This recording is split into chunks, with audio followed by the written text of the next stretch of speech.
Muito boa tarde a todos. Para quem se quiser sentar, ainda há 2 lugares aqui disponíveis à frente. Só se quiserem. Então, mais uma vez, muito boa tarde a todos. Sejam muito bem-vindos à Livraria Arquivo. Hoje temos o grande prazer de ter connosco o físico Carlos Fiolhais e o bioquímico David Marçal. Hoje vamos falar sobre o título mais recente da coleção Ciência Aberta, da Gradiva. É este ensaio, A Ciência e os Seus Inimigos. Bom, os autores dispensam grandes apresentações, eu vou tentar ser muito breve. Vou começar por apresentar o professor Carlos Fiolhais, nasceu em 1956, doutorado, é professor de Física na Universidade de Coimbra, publicou mais de 60 livros, alguns deles editados noutros países, entre os quais, na Gradiva, Física Divertida, Nova Física Divertida, A Coisa Mais Preciosa que Temos, Curiosidade Apaixonada, Engenho Luso e Outras Crónicas, Darwin aos Tiros e Outras Histórias de Ciência e Pipocas com Telemóvel e Outras Histórias de Falsa Ciência, os 2 últimos com David Marçal.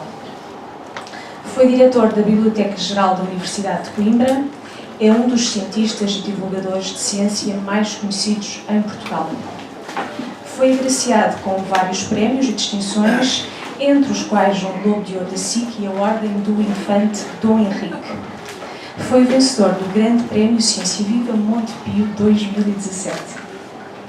Passo a apresentar agora David Marçal, nasceu em 1976, é doutorado em Bioquímica pela Universidade Nova de Lisboa, é redator científico na Ciência Viva, Agência Nacional para a Cultura Científica e Tecnológica, e coordenador da rede GPS-PT. Na Gradiva, em coautoria com Carlos Fiolhais, assinou os livros Darwin aos Tiros e Outras Histórias de Ciência e Pipocas com Telemóvel e Outras Histórias de Falsa Ciência. É autor de centenas de artigos na comunicação social, de espetáculos e de programas de televisão sobre ciência. Foi distinguido com os prémios Químicos Jovens da Sociedade Portuguesa de Química, Ideias Verdes da Fundação Luso e do Jornal Expresso e Concept da Comunidade Cética Portuguesa. Vou já passar a palavra aos nossos convidados, mas não posso fazê-lo sem antes dar uma palavra de agradecimento ao Dr. Guilherme Valente, editor e fundador da Gradiva e um dos mais destacados editores do panorama literário português. Muito obrigada. Muito obrigada também aos autores por estarem aqui presentes. Muito obrigada. Muito bem, boa tarde a todos. É um prazer enorme estar aqui. Em Leiria, que é a terra do nosso editor, Guilherme Valente, foi aqui que ele nasceu, é aqui que ele tem casa, foi aqui que eu o encontrei pela primeira vez, foi aqui que partiu uma grande aventura conjunta de fazermos muitos livros na coleção Ciência Aberta da Gradiva. E este é mais um livro aberto, que está aberto perante vós, da Ciência Aberta da Gradiva, e eu vou genericamente contar-vos, tentar transmitir qual é o espírito do livro. O espírito do livro é o mesmo espírito da coleção. E o David falará um pouco sobre os conteúdos e a seguir espero que haja um diálogo. Estamos aqui para responder, enfrentar as vossas opiniões e trocar comentários convosco. Qual é o espírito da coleção? A coleção foi fundada pelo Guilherme Valente no início dos anos 80. Alguns de vós estão lembrados, nem todos, há aqui muita gente jovem, mas era uma época do Carl Sagan. Era a época da série de televisão Cosmos, que tem um guião que é um livro extraordinário, Cosmos. Esse livro está também publicado na Gradiva, é um dos grandes êxitos da Gradiva, e alguns livros do Carl Sagan estão nesta coleção. E o Carl Sagan tem uma frase num dos livros, não é no Cosmos, num outro livro, tem uma frase que acho que é atual, infelizmente é atual, Ele diz que vivemos num mundo completamente dominado pela ciência e tecnologia, é verdade, não é? Cada vez é mais verdade. Qualquer coisa que a gente faça, agora estou a acrescentar, quero saber, é um comentário meu, qualquer coisa que a gente faça de algum modo tem a ver com a ciência. Eu uso o GPS para ir para aqui, enfim, qualquer coisa, não nada, qualquer questão de saúde, na base está o conhecimento científico. Se eu estou vivo, vamos sumariar isto, se eu estou vivo é porque a ciência atingiu um estado de desenvolvimento por estar vivo, eu no século XIX já estava morto. E no entanto, prossegue o Carl Sagan, vivemos também num mundo de alto saber, dominado pelo saber, mas também num mundo também onde reina graça a ignorância. E ele acrescenta esta mistura entre grande saber e grande ignorância vai-nos um dia explodir na cara. O que é que ele quer dizer com isso? Quer dizer que saber e não saber são inimigos no seguinte sentido: aumentando o saber, diminuindo o não saber, o mundo fica sempre prejudicado com a conta avança. São, de algum modo, complementares, não pode existir. Mas, no entanto, a nossa sociedade mostra uma coexistência dos dois, com o não saber agora em níveis preocupantes. Portanto, nós falamos da ciência de seus inimigos e enumeramos os inimigos e não esquecemos, até porque há uma referência visual aqui na capa, que vivemos no tempo de Donald Trump. E o tempo de Donald Trump, ele simboliza, não é só ele, se fosse só ele estávamos nós bem, não é? Mas ele simboliza, digamos, um tempo histórico que é um tempo em que falamos de factos alternativos e de verdades, pós-verdades. Pós-verdade, e isso devia ser extremamente preocupante. Porque factos alternativos significa que não há factos. Pós-verdade significa que não há verdade. E isso ainda é mais grave do que este ataque que está perante nós é muito mais grave do que o ataque à ciência, é um ataque à racionalidade. E é a racionalidade que nos permite viver em conjunto. Porque se o sim e o não forem equivalentes, nós não nos entendemos. Se a verdade e a mentira forem equivalentes, nós não nos entendemos. A sociedade, em particular a sociedade democrática, que é aquela que felizmente vivemos, é uma sociedade que baseia-se no respeito pela verdade. Está, de algum modo, muito ligada à ciência. E esta coleção Ciência Aberta da Gradiva, eu neste momento, desde o número 200, tenho a honra de dirigir a coleção. Eu até tive algum problema a publicar um livro meu na coleção, porque sendo eu o diretor da coleção, de algum modo, mas eu depois pensei no David, não, eu também tenho o direito de estar lá e, portanto, não vou, se a coisa é conjunto, por causa dele, inclusive na coleção. E esta coleção, se repararem bem, desde o início, mais de 200 títulos, este é o número 224, o que é uma coisa notável, extraordinária. Não há muitas coleções em Portugal, seja do que for, que tem 224 títulos. É, digamos, uma afirmação persistente da verdade, dos factos, da racionalidade. Uma afirmação perfeitamente continuada. E a democracia está ligada a isso. Em particular, a democracia em Portugal. Eu lembro que Portugal só entrou, teve a mudança de 25 de abril, 64, mas só entrou para a União Europeia em 1986. Primeiro fez a coleção Ciência Aberta e depois é que entramos na União Europeia. O número 100 desta coleção intitula-se precisamente A Cultura Científica e os Seus Inimigos. Reparem na parecença do título. Portanto, nós não pretendemos, nesta parte dos inimigos, na altura era só a cultura e os seus inimigos, agora é a ciência. Nós não pretendemos com o título ser muito originais. Aliás, o nosso título remete para o livro que todos conhecem, pelo menos ouviram falar, que é o livro do Karl Popper, A Sociedade Aberta e os Seus Inimigos. É essa a nossa inspiração quando aparece este título. A Sociedade Aberta e os Seus Inimigos é um livro escrito na Nova Zelândia durante a guerra, por esse grande filósofo britânico, mas nascido na Áustria, e o que ele pugna é por aquilo que nos permite viver, que é uma sociedade que permite a mudança. E a mudança só é possível perante a afirmação, em particular, das opiniões, quais que há opiniões, mas depois tem de haver critérios. Como dizia o Carlos Sagan, há ideias melhores que as outras. Nem todas as ideias são iguais. Há ideias, e na ciência nós temos um critério muito bem definido para saber quais são as ideias melhores.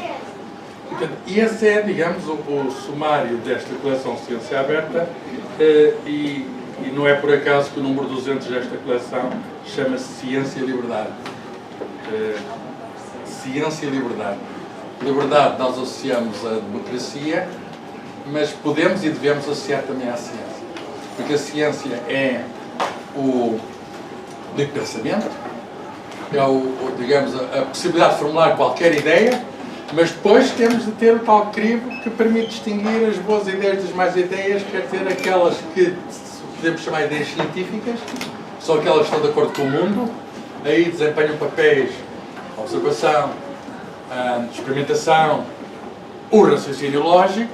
Sem isso, portanto, isso é o core, é o núcleo do método científico. Sem isso, nós não tínhamos a ciência que temos. E eu afirmo que se não tivéssemos a ciência, reafirmo, se eu não tivéssemos a ciência que temos, nós não vivíamos como vivemos. Eu, em particular, já estava morto. Sim, tive uma pneumonia e se não tivesse sido inventados os antibióticos, eu não estava aqui perante vós sujeitando-vos às vossas críticas. E, portanto, este é o espírito do livro. Falamos dos inimigos da ciência e, sobretuamente, dizemos que eles são também inimigos da democracia, são inimigos da liberdade, que nos condicionam a todos, e alguns estão mais perto do que julgam, não estão apenas na distante América do Norte. Aliás, hoje, no mundo global, como sabem, e é paradoxal, porque a internet, hoje o mundo é global. O mundo é global porque existem comunicações globais e um meio muito importante é a internet. E repara, a internet é resultado da ciência. Toda a tecnologia hoje é resultado da ciência. Aliás, é um resultado generoso. Os físicos, eu sou físico, queriam partilhar as suas experiências fundamentais de física de partículas no CERN, em Genebra, e arranjaram os protocolos para poderem eles ter acesso, digamos, aos computadores uns dos outros. Hoje usamos isso para tudo, até para arranjar parceiros. É uma coisa de facto extraordinária, que até é relativamente barata, porque os cientistas já tinham, digamos, doaram aqueles protocolos, tornaram-nos comuns. Portanto, num mundo o que é por causa da ciência, nós vemos que, como alguém diz, é possível ganhar eleições de um modo distorcido usando essas armas. É como se o feitiço se virasse contra o feiticeiro. Não estou a dizer que os cientistas são um conjunto de feiticeiros, mas é muito fácil, e está instalada a ideia que os cientistas são uma espécie de feiticeiros. E eu lembro isto no ano 200, 2 séculos depois, do Frankenstein, uma novela da autoria de uma jovem inglesa do tempo do romantismo, Mary Shelley. Faz agora 200 anos que ela saiu, e lembro que é o romantismo.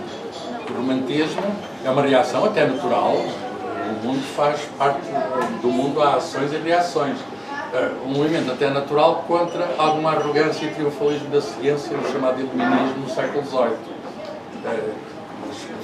Mas então, isso a ciência, muito bem, descreve os atos, descreve os movimentos, faz as máquinas, os instrumentos, mas o resto, mas as emoções, mas o coração.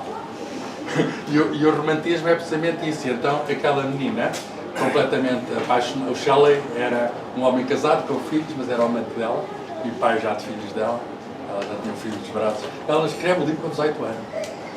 E publica o convite anónimo, porque as senhoras não podiam ser autoras. Às vezes esquecemos do progresso social, não há só progresso científico, há também progresso social. E ela põe a ciência a criar monstros. O feiticeiro a fazer feitiços.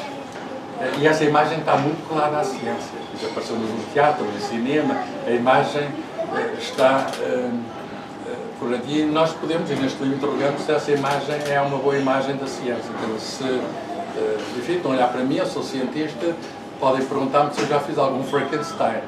E a resposta é que eu nem sequer tentei. Nem sequer tentei. Mas o Frankenstein é a criatura que foge ao Criador.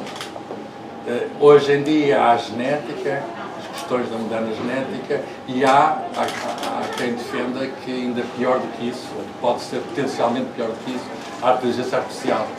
Os modernos Frankenstein serão os computadores que eventualmente nos possam... E é todo esse conjunto de questões que tratamos aqui. O que é ciência, porque é que algumas pessoas a ciência não lhes convém à sua agenda, porque é que outras pessoas servem do prestígio da ciência para os seus propósitos que não têm nada não são nenhumas benfeitorias, a não ser para os próprios. Mas talvez o David esclareça melhor quais são este livro, enfim, é meias, é escrito a meias, e ele falará melhor do que eu, enumerando. Nós fizemos categorias, isto é uma deformação profissional dos cientistas, que é fazer classificações. Quando você faz qualquer classificação, a gente sabe que há sempre qualquer coisa que fica de fora. Ou então qualquer coisa que devia estar em duas gavetas e está numa só. Mas nós tentámos classificar os inimigos da ciência, e o David talvez possa dar exemplos dos inimigos da ciência. Quem são eles, David? Eu vou dar a lista de números de telefone e moradas. Muito boa tarde, muito obrigado, é um grande prazer e uma oportunidade de estar aqui a apresentar o nosso livro, pelo qual me sinto bastante muito contente. E de facto nós tentámos categorizar os inimigos da ciência e dividimos em caixinhas, não é? Mas alguns podiam estar em várias, nós escolhemos pô-las numa ou noutra, mas alguns podiam ser classificados segundo várias destas categorias que nós temos aqui. Nós começamos com os ditadores. Os ditadores e as ditaduras são inimigos da ciência. A ciência dá-se mal com as ditaduras, porque de facto a ciência precisa da liberdade de pensamento para poder existir, mas a ciência e a liberdade são faces da mesma moeda, como diz o título dos livros da coleção Ciência Aberta, onde muitos anos, Ciência e Liberdade. Porque a liberdade também precisa da ciência, precisa da prosperidade proporcionada pela ciência para poder existir. Winston Churchill, no final da Segunda Guerra Mundial, após a Segunda Guerra Mundial, escreveu que se a ciência britânica não tivesse sido superior à ciência alemã, nós teríamos sido derrotados. E sendo derrotados, nós teríamos desaparecido. O Churchill reconheceu o valor da ciência que na Segunda Guerra Mundial permitiu à liberdade, às sociedades mais livres, mais abertas, usando, digamos, a designação de Karl Popper, para persistirem e de alguma forma vencerem uma ditadura que era claramente inimiga da ciência, que é a ditadura nazi.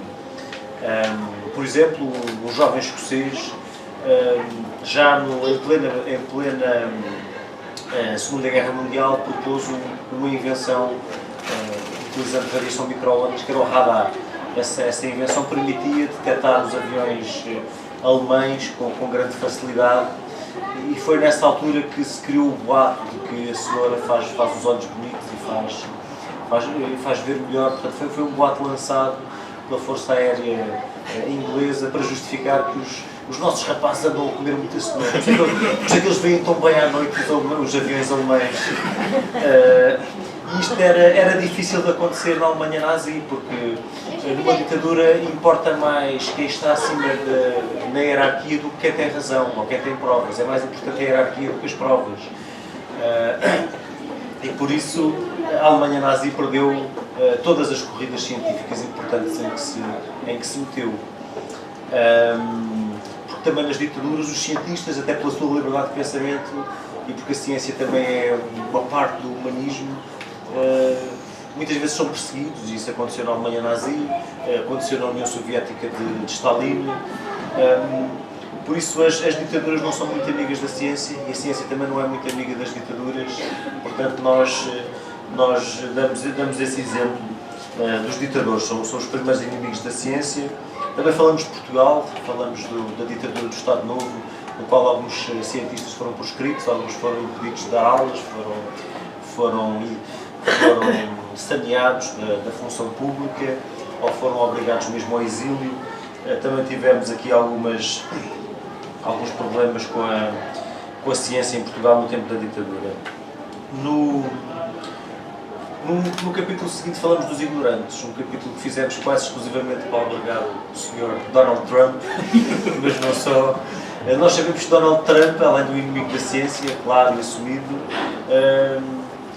e que é um ignorante, mas sabemos que ele não é um ignorante ingênuo, ele é um ignorante com uma agenda própria muito muito bem definida, muito sensível a interesses particulares que ele pretende apoiar e defender, e para fazer essa defesa desses interesses egoístas e sectoriais, ele não se importa de falsificar o conhecimento científico, promovendo a ignorância, por exemplo, no caso das alterações climáticas, recusando aceitar-se que existem alterações climáticas, de modo a favorecer a indústria do petróleo e do carvão. Portanto, e Donald Trump, como o Carlos Filhais mencionou, ele não é só um inimigo da ciência, ele acaba por ser, por extensão, um inimigo da verdade. Quando ele tomou posse, de facto, disse que teve a maior multidão na sua cerimónia de tomada de posse, que alguma vez tinha estado presente, e era mentira, como mostravam as fotografias das tomadas de posse de Barack Obama e da sua própria, que tinha muito menos gente, mas ele dizia que não. Então a sua assessora de comunicação, a sua assessora de imprensa, Kellyanne Conway, quando confrontada com os factos, que eram aquelas fotografias, Kellyanne Conway respondeu: mas o Presidente tem factos alternativos. E criou assim a ideia dos factos alternativos, que no fundo é um ataque incrível à ciência, porque se os factos não interessam, a ciência não interessa. E porquê é que Donald Trump tem esta aversão aos factos? Porque ele quer impor a arbitrariedade, ele quer poder decidir de acordo com a sua agenda sem precisar de fundamentar nada. Ele precisa de dizer que os factos não interessam, e quando os factos não interessam, de facto, a ciência não interessa. Isso é mau para a ciência, mas também é mau para os Estados Unidos, e em última análise é mau para o mundo. A liderança dos Estados Unidos, assim como a hegemonia das nações ao longo da história dos últimos séculos, tem sido devida à ciência e à técnica. E Donald Trump, dando um passo atrás, ou vários passos atrás na ciência nos Estados Unidos, ele próprio também está a prejudicar os Estados Unidos, mas beneficiando, obviamente, dos interesses que ele defende e que ele quer beneficiar. Sabemos, Donald Trump não é um ignorante ingênuo, que isso até podia aprender. É um ignorante voluntário e voluntarioso que procura induzir a ignorância para sustentar a arbitrariedade. Depois temos uma outra classe de inimigos da ciência, que são os fundamentalistas. Neste capítulo nós discutimos as relações entre a ciência e a religião e concluímos que defendemos, pelo menos, que a ciência e a religião não são incompatíveis. São duas visões do mundo, ambas se dirigem ao ser humano, mas elas não são incompatíveis. Dirigem-se a dimensões diferentes do ser humano. Referimos, por exemplo, um quadro do jovem pintor Pablo Picasso, ainda muito distante do seu avô estético. Ele fez isso quando era adolescente, se chama Ciência e Caridade, em que se vê uma moribunda e em cada lado da sua cama, num lado está um médico que mede o pulso e do outro lado está uma freira com um bebê ao colo, que se supõe que é filho da moribunda. E pronto, e o quadro chama-se Ciência e Caridade, dizendo que não era apenas da medicina que aquela pessoa necessitava, também necessitava de algo mais, de compreensão, de um aconchego espiritual e emocional, um certo tipo de conforto que ultrapassa a racionalidade. E portanto nós identificamos os problemas entre a ciência e a religião quando há fundamentalismo de qualquer dos lados. Damos um exemplo, que é o exemplo do criacionismo, a ideia de impor o criacionismo como uma ideia científica, que é uma ideia que é oposição à evolução das espécies de Darwin, que é uma questão que se pôs, acima de tudo, no plano das igrejas evangélicas, portanto, das igrejas protestantes, que, em alguns setores e alguns países, como os Estados Unidos e a Austrália, ainda defendem uma visão, uma interpretação literal da Bíblia e do Gênesis e da explicação da biodiversidade através de um grande dilúvio, que não é, de todo modo, há muito tempo, digamos, a visão dominante, nem sequer nas igrejas evangélicas, mas não é neste momento da generalidade das igrejas cristãs.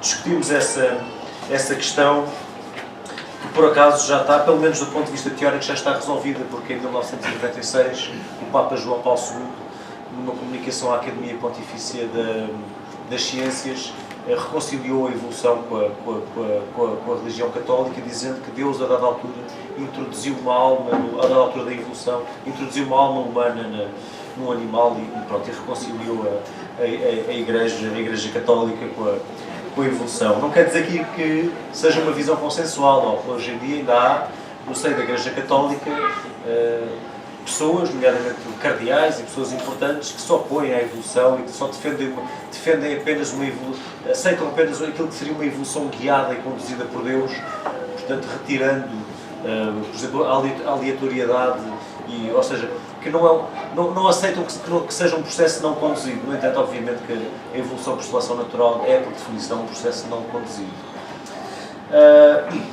No passo seguinte, defendemos uma outra classe, ou descrevemos, não defendemos, antes pelo contrário, atacamos, uma outra classe de inimigos da ciência, que são os vendilhões, portanto, que são aquelas pessoas e entidades e organizações que procuram mascarar de ciência aquilo que não tem nada de ciência para venderem melhor a sua banha da cobra.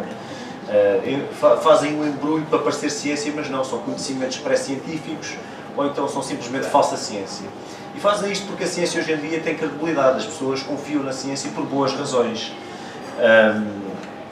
E então, para vender os seus produtos e serviços, procuram mascará-los de ciência. Damos o exemplo, por exemplo, da ideia da medicina quântica. Portanto, a palavra quântica, quando está associada à medicina, é sempre treta, não é? Porque a física quântica aplica-se ao mundo muito pequeno e não à escala dos doentes nos hospitais. Faz tanto sentido falar de medicina quântica como de lavagem de roupa quântica, porque as máquinas de lavar roupa também têm transistores, e o Carlos poderá explicar que o funcionamento deles se explica apenas pela física quântica. No entanto, o que lava a roupa não é a física quântica, é a água, o sabão, o movimento mecânico. O mesmo se aplica à medicina. Obviamente que há instrumentos médicos que dependem da física quântica para funcionar, como os lasers, mas não há de facto o nível a que nós interagimos com os doentes para os tratar não é o nível subatómico, é o nível dos órgãos, é o nível das células, dos tecidos, e esse nível não é o nível em que a física quântica se aplique. Depois falamos de uma outra classe de inimigos da ciência, que são os obscurantistas. E o que é que são para nós os obscurantistas? São pessoas que, estando numa posição de especial relevo, utilizam essa posição para promover a obscuridade, para confundir a ciência com falsa ciência, para pôr tudo em pé de igualdade. Por exemplo, jornalistas ou editores que põem em pé de igualdade a verdade e a mentira em nome do contraditório. Por exemplo, imaginemos que há um debate na televisão sobre a forma da Terra e que convidam um astronauta que diz que a Terra é redonda e depois já viu e apresenta fotografias e tal. E depois convidam também um indivíduo que vão buscar aos confins da internet, que garante a pé juntos que a Terra é plana. Que mas existem mesmo, esses indivíduos existem. Existem. A Terra é plana, chata será, mas plana não. Ele diz que vai à janela e vê aquilo tudo plano. E o tratamento jornalístico dado a cada uma das posições não pode ser o mesmo. Quer dizer, a verdade e a mentira não pode ser tratada da mesma forma. Uma coisa que tem um amplo apoio não pode ser tratada da mesma forma de uma coisa que não tem apoio nenhum. E quem diz, se calhar este debate parece patético, não é? O debate da forma da Terra. Mas se estivermos a falar, por exemplo, do debate sobre as vacinas, ou sobre as alterações climáticas, porem em pé de igualdade a verdade e a mentira, não faz sentido, e isso é promover a obscuridade. Porque o objetivo das vacinas é muito interessante atualmente, porque até em Portugal isso que está próximo. Há pessoas em Portugal que duvidam da eficácia das vacinas. Isso é preocupante, porque não põe em causa apenas os próprios filhos, põe em causa a comunidade toda, porque o funcionamento das vacinas depende, digamos, da cooperação, da participação de todos. Certo. Também temos uma outra classe de inimigos da ciência, que são os exploradores do medo. Isto que nos traz de volta ao Frankenstein. Eu, ao contrário do Carlos Filhais, não me posso orgulhar de não ter feito nenhum bocadinho no Frankenstein. Durante o meu doutoramento fiz dezenas de organismos geneticamente modificados, se não foram mesmo centenas, tenho que eu vou afastar a minha vida. Mas eram bactérias, felizmente eram bactérias, ninguém liga. Ainda não há nenhum movimento pelos direitos das bactérias, não podemos usar antibióticos. E também parece que ninguém se importa que nós façamos bactérias geneticamente modificadas, e eu fiz muitos. Modificar uma bactéria num laboratório é um dia de trabalho. É rotina completa, não é uma ferramenta, não é sequer inovação. Quer dizer, a engenharia genética neste momento consegue fazer isso num dia de trabalho. Uma bactéria, uma planta, por exemplo, é mais complicada, a não ser que tenha um eucariota, um organismo que tenha núcleo nas células e tenha cromossoma, é mais complicado. Mas uma bactéria é um organismo unicelular, sem é bastante simples. Portanto, eu não me posso orgulhar de não ter feito Frankensteins. Segundo alguns parâmetros, eles são Frankensteins. Mas os exploradores do medo são aquelas pessoas que se de alguma forma tiram partido de uma visão terrivelmente negativa dos cientistas, que é construída em grande parte pela ficção, por exemplo, com esta ideia do Frankenstein, e que retratam o cientista como pessoas sem escrúpulos, que não dão qualquer importância às consequências dos seus atos, obcecados apenas pelo conhecimento e pelo poder, e que de alguma forma são pessoas das quais nós devemos desconfiar, não é? Que é aquela visão do conhecimento como uma ponte do bem para o mal, não é? No fundo é o que acontece com o Frankenstein, é o que acontece com o Fausto, que vendeu a sua alma ao diabo em troca de conhecimento. E esse medo irracional da ciência pode ser explorado para vender coisas, nem que seja apenas ideias, mas as ideias normalmente vêm com livros, vêm com CDs, vêm com cursos, podem vir com chapéus de alumínio para nos proteger das redes Wi-Fi. Há quem ache que as redes Wi-Fi nos podem causar cancro ou nos podem causar sintomas. Houve uma francesa que nos Estados Unidos não, uma francesa que em França conseguiu receber uma pensão de invalidez do Estado francês por ser alérgica às redes Wi-Fi. Portanto, conseguiu demonstrar isso em tribunal, nem sempre os tribunais decidem de acordo com a melhor ciência existente, porque de facto a ciência não apoia nada disso. Às vezes decidem bem, às vezes decidem mal, nem os tribunais, nem o poder político. Ou então, por exemplo, o medo das vacinas, portanto, que já mencionámos, mas a ideia de instigar o medo das vacinas, ou seja, a dada altura, o medo das vacinas é maior do que o medo das doenças que elas previnem. Isto é um bocadinho chorar de barriga cheia. A maioria dos pais e mães hoje em dia já não se lembram de pessoas com doenças horríveis. Poliomielite, nunca conheceram ninguém com varíola, por exemplo. Qualquer pessoa que seja pai hoje em dia nunca conheceu ninguém. Então, à sombra dessa segurança das vacinas, permitem-se ter medo delas, dos efeitos secundários. Isso é uma classe de inimigos que nós aqui também nos referimos, que são os exploradores do medo. Por último, nós falamos também dos próprios cientistas. Temos uma classe que são os cientistas tresmalhados, que são aqueles que também eles próprios acabam por falsificar o conhecimento científico, ou seja, por fazer fraudes científicas. Há uns quantos exemplos. A ciência lida bem com eles. Um cientista, a partir do momento em que perde a sua credibilidade, deixa de poder ser cientista, ser respeitado, publicar. E a ciência, o processo científico o processo científico é um processo que é falível em todas as suas fases, mas é um processo robusto que ao fim de algum tempo permite identificar e corrigir esses erros. Por isso não quer dizer que momentaneamente não possa haver alguma confusão, mas se houver vários grupos de investigação a trabalhar no mesmo tema, ao fim de algum tempo o nosso conhecimento acerca desse tema vai se tornando cada vez mais fiável. Nem tudo está em pé de igualdade. Nós sabemos que a Terra não é plana. Podemos ter dúvidas em relação a algumas coisas, mas há outras acerca das quais nós temos grande segurança. E nós damos aqui alguns exemplos desses cientistas tresmalhados. Damos, por exemplo, a ideia falamos da fusão a frio, a ideia de que era possível fazer fusão nuclear a temperaturas bastante mais baixas do que aquelas que são hoje em dia necessárias, o que seria, digamos, praticamente um milagre energético que permitiria obter energia praticamente infinita para as nossas atividades aqui em todo o mundo. E falamos, por exemplo, também de uma fraude, que foi a fraude da memória da água, uma fraude feita no final dos anos 80, num laboratório muito conhecido e muito importante em França, um laboratório de um investigador chamado Jacques Benveniste, que na altura era um imunologista com um prestígio tremendo, e que ele de facto fez no laboratório dele foi feita uma experiência que de uma certa forma provava que a água tinha memória. Portanto, ele conseguiu desencadear uma reação alérgica, que era a desgranulação dos basófilos, utilizando um anticorpo que era um agente alérgico, não é? Numa concentração tão baixa que já não estava lá. Portanto, foi sujeito a um grande número de diluições seguidas, até ao ponto em que já lá não estava nada. Portanto, ele de alguma forma conseguiu a experiência dele, que foi publicada na Nature, uma revista muitíssimo prestigiada, alegava que, mesmo que a molécula já não estivesse lá, a água se lembrava dela, retinha algumas das suas características e mesmo assim conseguia desencadear a tal reação alérgica. Isto foi fraude da memória da água. Isto ajudava, por exemplo, a ideia da homeopatia. A homeopatia são remédios que são que se preparam a partir de um grande número de diluições seguidas. Por exemplo, um remédio para a gripe muito conhecido, que eu e o Carlos já tomámos uma embalagem inteira numa das apresentações dos nossos livros. Todos 20 euros, 10 euros a cada um.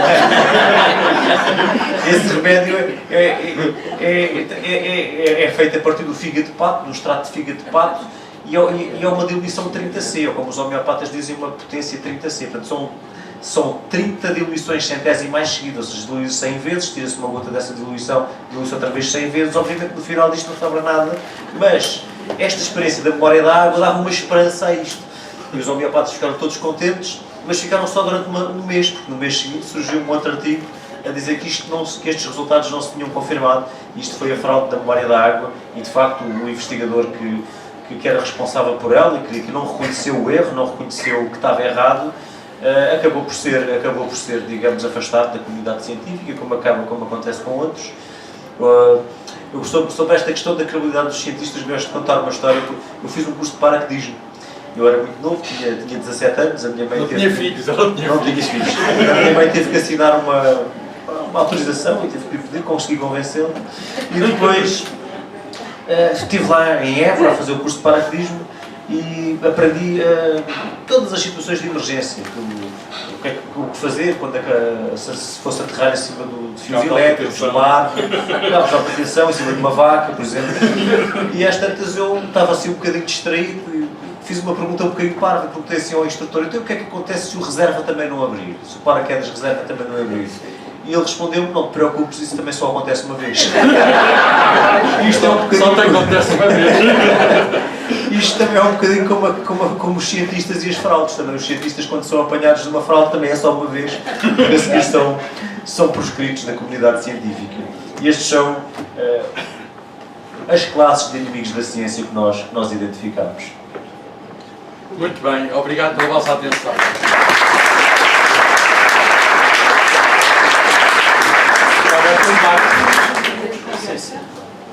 Agora é o que vocês quiserem. Então agora podemos abrir a conversa. Não sei se alguém já tem uma pergunta preparada para fazer ou algum comentário. Pode não ser uma pergunta. Está primeiro. Tem um comentário para abrir. Sim. Boa tarde. Não sei se aprendo sempre com o professor Carlos Filhais, naturalmente, e com o David Marçal agora. Se puder aproximar um pouco mais o microfone, por Ok. favor. Mas, para já, eu gostaria de assinalar uma efeméride extraordinária, e partindo do princípio que o professor David conferiram ou não, nada acontece por acaso. Nós estamos aqui hoje num dia em que um querido e particular amigo, patrono desta casa, o José Ribeiro Vieira, faria anos é o dia do seu aniversário. José Ribeiro Vieira, que nutria pelo professor Carlos Filhais como o nosso querido doutor Diano Valente sabe, nutria por si uma profunda admiração. Não será por acaso, provavelmente, que hoje, neste dia, estamos aqui todos. Há coincidências, não é?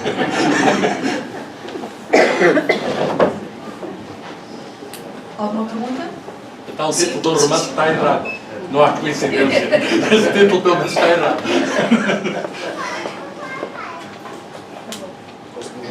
Olá, boa noite. Olá, boa tarde. Boa noite. Prazer. Com muito gosto estou a assistir à vossa apresentação do livro. Antes de mais, gostaria de congratular-me à Arquivo pelo trabalho que tem feito na divulgação. Semana passada tivemos um excelente convidado, hoje não menos importante. Portanto, parabéns à Arquivo também. E a minha questão é mais para um pouco discutir, nós falamos dos inimigos da ciência. Será que estes inimigos não têm também uma função para a própria ciência? Ou seja, a ciência precisa de inimigos. Exatamente, eu acho que a própria ciência precisa. Aliás, tivemos o caso da Volkswagen, que eles conseguiram manipular as emissões de partículas exatamente através da ciência, mas nós precisamos destes inimigos também para avançar. E era esse um bocadinho o recorde. Boa pergunta. Eu também tenho alguns inimigos e estímulos. É bom uma pessoa porque se eles não forem estimados ficam piores. É evidente que a ciência não é nenhuma vaca sagrada, não é?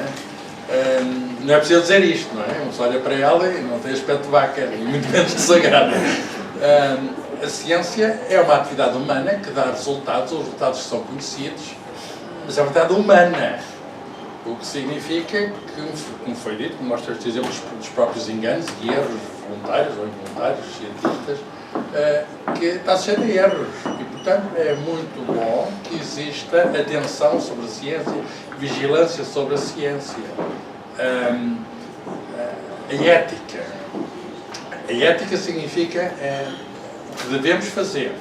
Não é o que podemos fazer. A ciência pode dizer o que podemos fazer, mas a ciência não nos diz o que devemos fazer. Transcende largamente a ciência.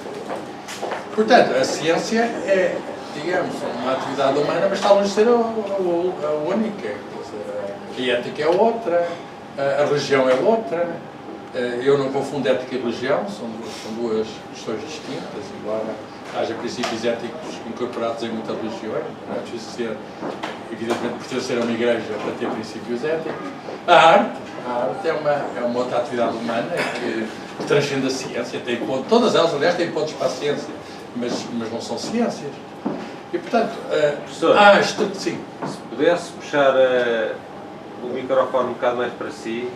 Sim, não me está a ouvir, é? Cientificamente, daquele lado, ia haver mais detalhes. Eu nunca penso ali no fundo do universo. Com defeito científico, eu só devo falar para o cosmos todo. Obrigado. Desculpe. De modo que a discussão em torno da ciência é salutar. É inevitável, nem sequer é desejável, é inevitável. Portanto, vamos lá ver, a ciência dá um certo número de conhecimentos através de um certo método. Mas depois ficamos com os conhecimentos nas mãos. O que fazer com aquilo, não é? O que fazer com aquilo. Por exemplo, com a genética, o que fazer com a genética. Não são os cientistas que vão fazer as leis, o que fazer com a genética. E, portanto, sobra para nós todos. Sobra para nós todos, quer dizer, os cientistas com certeza têm de ser responsáveis por aquilo que fazem, etc. Mas quem tem de ser acima de tudo responsável por aquilo que faz somos nós todos. E temos regras para o funcionamento em sociedade, que passam pelo direito, pelo estabelecimento e pela política, que é a convenção acerca de regras que nós nos obrigamos a seguir. E se não seguirmos, há sanções para isso. E, portanto, em resposta muito direta à sua pergunta, há mais mundo para além da ciência e é bom que esse mundo, o mundo até, vamos chamar por vezes até de irracionalidade, eu sei muito bem que há uma componente irracional em todos nós. Quer dizer, e não tenho veleidades de pensar que o desenvolvimento da astronomia que vai arredar toda a astrologia. Quer dizer, as coisas têm coexistido. Aliás, na televisão pública até há muito mais astrologia que astronomia. De modo que inimigos da ciência haverá, desempenham um papel, por vezes, de crítica saudável. Concordo consigo, é o que está surgindo à sua pergunta. Embora eu tenha de ressalvar relativamente à sua pergunta que está a pensar nos automóveis, naquelas sacanices, que são sacanices da maior, aquilo são vendilhões. Vendilhões, portanto, são sacanices da maior porque, no fundo, arranjam factos alternativos. Dizem que aquele automóvel não tem estas emissões quando tem. Estão precisamente enganados. Aquilo é o oposto de chamar de cientistas, por amor de Deus. Quer dizer, e mais do que isso, não se deve confundir, que é algo que infelizmente se confunde muito, a ciência da tecnologia. Eu sei que uma, nos tempos de hoje, está ligada à outra. Mas uma coisa é avançar o conhecimento, outra coisa é aquilo que a gente faz com os conhecimentos. E, portanto, há muita gente a fazer coisas de posse, sei lá, transistores. Os computadores são conjuntos de transistores. Os transistores são objetos científicos, com certeza, mas aquilo que se pode fazer com o computador, nem tudo é legítimo, nem tudo é legal. Quer dizer, o indivíduo que inventou o primeiro transistor, que recebeu o Prémio Nobel no final dos anos 40, quer dizer, não estava a pensar que um dia que se podiam fazer computadores com aquilo e usar para pedofilia, por exemplo. E portanto, são questões completamente... Portanto, não vamos, enfim, meter tudo no mesmo saco e dizer que a ciência, com certeza a ciência é responsável. Há um autor francês, muito antes da Revolução Científica, o Rabelais, que até as pessoas conhecem de cozinha, de Pantagruel. Mas esse era um médico, padre, e dizia: ciência sem consciência é a ruína da alma. Por outras palavras, mas esta frase não se aplica apenas aos cientistas, aplica-se a nós todos. Por outras palavras, não pensemos que os cientistas é que são os criadores de Frankenstein. Nós todos podemos ser criadores de Frankenstein. E para isso temos de ter espírito crítico, temos de estar vigilantes, etc. Por outras palavras, é possível fazer coisas que se calhar não devem ser feitas. Não estou a dizer quais, demораria algum tempo, mas é possível fazer coisas que não convém que sejam feitas. E se forem feitas, convém que não sejam usadas. E se forem usadas, é melhor não estar perto.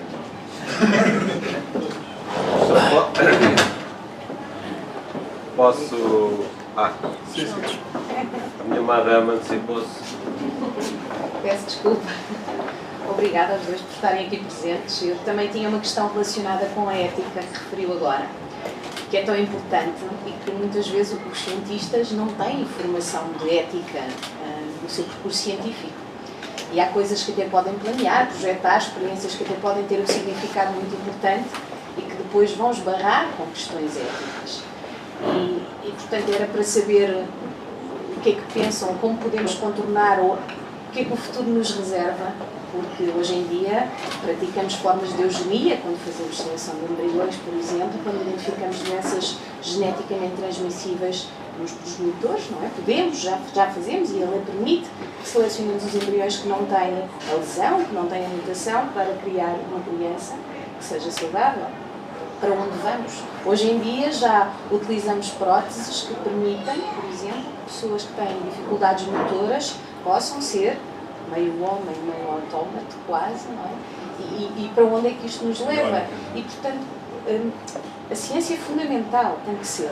Temos uma grande pressão hoje em dia para procurar a inovação, não é? Portanto, de tal forma de concretizar ciência em qualquer coisa prática. E o conhecimento fundamental parece que tem menos importância agora, pelo menos é menos financiado, não é? Hoje em dia, para o financiamento vir de forma mais eficaz, tem que haver esse caráter de criar um produto, criar qualquer coisa que seja aplicável, quase. E, portanto, como é que a ética e a ciência podem e devem casar para ajudar a conter situações que às vezes são mais complicadas? E depois também um comentário à questão dos cientistas, muitas vezes, quando incorrem em fraude, não é? Se são detectados, é verdade que nunca mais são cientistas. E todos aqueles cujas fraudes nunca são identificadas. Ou seja, isso também não é, o próprio cientista não é também um inimigo da ciência, e muitas vezes sem o querer, ou sem, não é? Quando desenha uma experiência pouco ética, quando desenha mal uma experiência e o resultado é errado e por acaso aquilo não é replicado, não é testado. O David sabe fazer matérias e eu não. Ou seja, ele responder. Eu se calhar posso começar por... Eu só estou preocupado é com o decano dessas bactérias. Também não faço ideia. Não estou a brincar. Só acontece uma vez. Exatamente. Eu se calhar começo pela questão de... Posso-me dar a minha opinião sobre a questão das fraudes não detectadas dos cientistas. Obviamente que isso é possível, plausível. Eu diria que, mas aquelas que passam não detectadas, eu diria que tendencialmente serão insultos, não diria irrelevantes, mas com pouco interesse da comunidade científica. Porque se estivermos a falar de uma coisa em que haja interesse da comunidade científica, em que haja outros grupos a trabalhar no assunto, a fraude é detectada e denunciada, ou aquele resultado é descartado porque está em desacordo com os outros, que será talvez o processo mais normal, não é?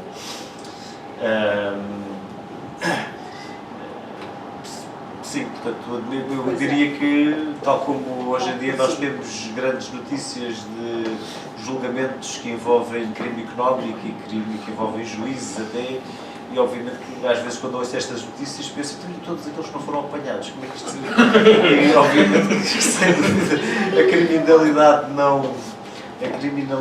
não... Nós temos ideia que os bandidos são todos apanhados, por isso é que a gente sabe, não é? Que a gente conhece. Em relação à ética, pois é verdade que a ciência traz sempre novos desafios à sociedade.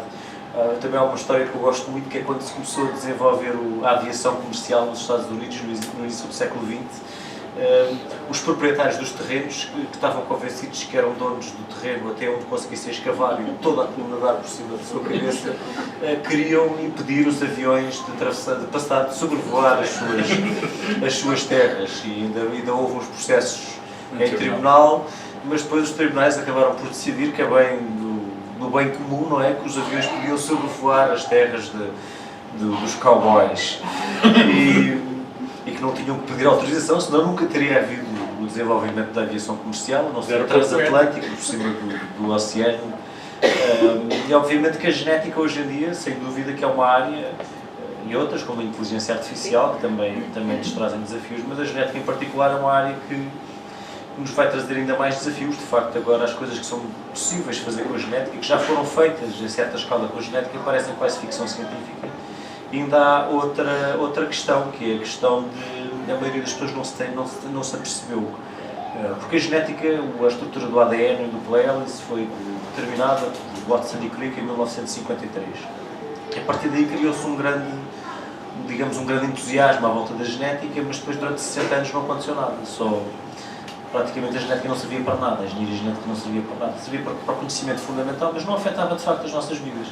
E depois de facto o genoma humano, portanto a sequência de todas as letras de ADN do ser humano foi sequenciada no final do século XX, e agora a genética está de facto a cumprir as suas promessas, e de facto hoje em dia é possível fazer coisas extraordinárias que vão propor desafios éticos tremendos. Eu posso agora dar um exemplo de um que não é ficção científica, no sentido em que podemos afirmar que isto é possível. Nós podemos introduzir numa criança um gene que não tem nenhum dos pais. Por exemplo, podemos, se identificarmos um gene, o Usain Bolt, uma variante de um gene que o ajuda a correr mais depressa, imaginemos que há um casal que acha que o seu filho deve ser o que corre mais rápido no recreio da escola e que ele deve ter esse gene. Ou, por exemplo, mudar genes de pessoas adultas. Não estamos a falar de mudar genes em embriões. As técnicas de edição genética permitem-nos mudar genes de pessoas como nós. Não é uma técnica corrente, não vale a pena, mas é uma técnica possível, já foi feita em ratinhos, por exemplo, e não há razão nenhuma para pensar que não é possível fazer em seres humanos. E de facto isso representa um desafio ético muito importante. E que de facto é um debate que transcende a ciência. A ciência não dá uma resposta para o que devemos fazer. A ciência não responde a isso, de facto. Não é o cientista que tem que impor o seu limite. Mas só em complemento, a questão da genética é sempre a escolha entre caminhos. E nós temos permanentemente confrontados com escolhas. A ciência fornece informação, mas é no terreno da política que nós temos, enfim, e nos regimes democráticos, todos nós que cabe fazer escolha. Porque estamos aí a dar um lado da moeda, e o David deu, de fazer coisas que parecem caprichos. Introduzir qualquer coisa para fazer um ser extraordinário, sei lá, hoje em dia já se fazem, por exemplo, coelhos, põem um coelho amarelo, por exemplo. Mas se perguntar a uma mãe, que o feto acaba de nascer com um defeito genético conhecido e hoje conhecem-se técnicas de edição genética que cura à partida, quando ele só tem uma ou duas células, o defeito do coisa, eu pergunto se a mãe ou o pai não faz isso. Sim, mas isso responsabiliza o cientista, não é? Vamos lá ver, há uma parte da responsabilidade que o cientista tem, mas ele não pode ter a responsabilidade toda. Quer dizer, com certeza o cientista não pode ser responsabilidade, mas não lhe podem atirar. Era só o que faltava, que o cientista fosse responsável por toda a gente. E então eu conheço cada um que é melhor não. É melhor não os considerar responsáveis. Quer dizer, eu não deposito as responsabilidades que eu tenho a nenhum dos meus colegas. Posso... Só um instante, desculpa. Só um instante.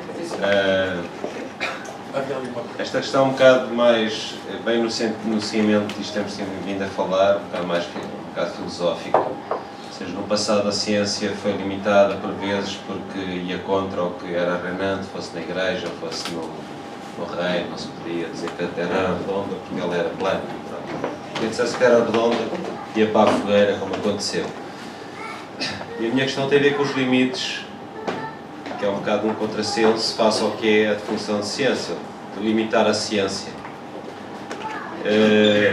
Porque hoje em dia, o que eu vou lendo de alguns pensadores, de algumas pessoas que vão falando, o que se avizinha, que a ciência pode permitir à humanidade, é tão maravilhoso como assustador.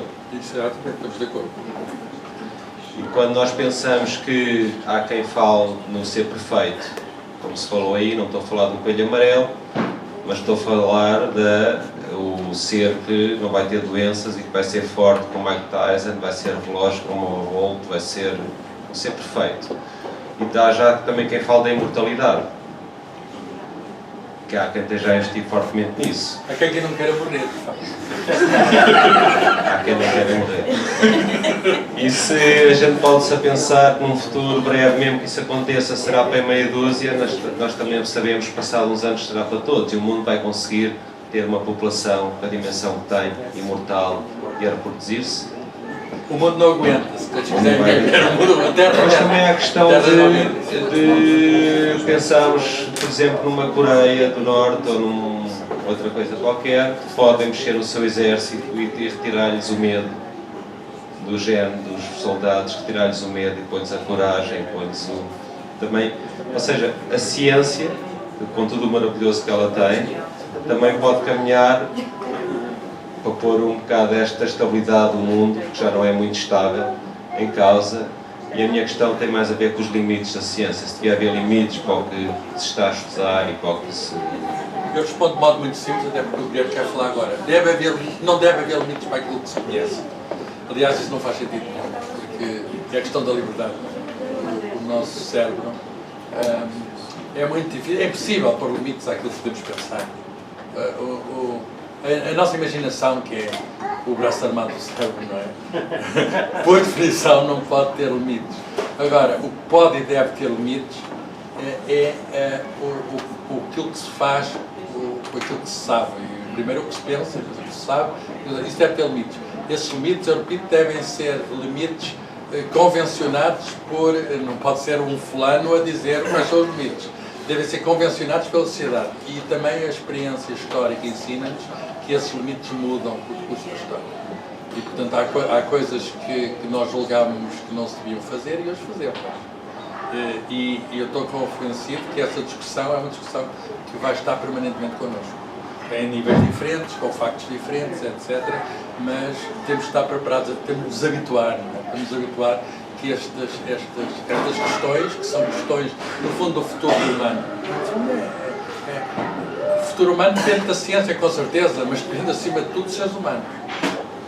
Por exemplo, o aquecimento global é algo muito claro. Já estou a poupar aí para é muito claro, os cientistas dizem que a continuar o nível de emissões, o que obriga, digamos, a continuar, o que está na base de continuar, digamos, a exploração das fontes de energia, tal como dizia até agora, a temperatura do planeta vai subir, levando a vida daqui a 50 anos, tetranets, etc., a patamares insustentáveis de vida. Devemos ter juízo, não é? Eu diria que devemos ter juízo. Lá pelo facto de eu morrer, enfim, os preços da medicina, não sei quando morro, mas com certeza penso em morrer, quando morrer. Mas, aliás, é bom para todos que isto não seja... Porque a questão de sermos todos eternos não faz sentido nenhum, não é? É que não, nem filosoficamente, não é? Mas há quem anda a investir nisso. Como? Há quem anda a investir nisso. Eu sei. Mas penso, nem é só filosoficamente, biologicamente não faz sentido nenhum. A biodiversidade só resulta se souber, portanto, sexo, com certeza, há outras formas, as bactérias não precisam, as bactérias dividem-se sozinhas. E portanto há diferenças, são erros de cópia, há diferenças, mas a certa altura, para haver umas espécies que ficam e outras coisas, é preciso a morte, outras coisas é preciso a renovação. Portanto, sexo e morte estão de algum modo associados. E, portanto, mesmo biologicamente, a imortalidade é uma coisa que coloca muitos problemas, não é apenas filosoficamente. E, portanto, são excelentes questões para discutirmos e, cada vez mais, a ciência nos coloca, enfim, conhecimento que nos confronta com estes dilemas. No fundo, a ciência trata de descobrir o mundo. Mas há quem diga que a parte do mundo que mais nos interessa e é capaz de ser verdade somos nós próprios.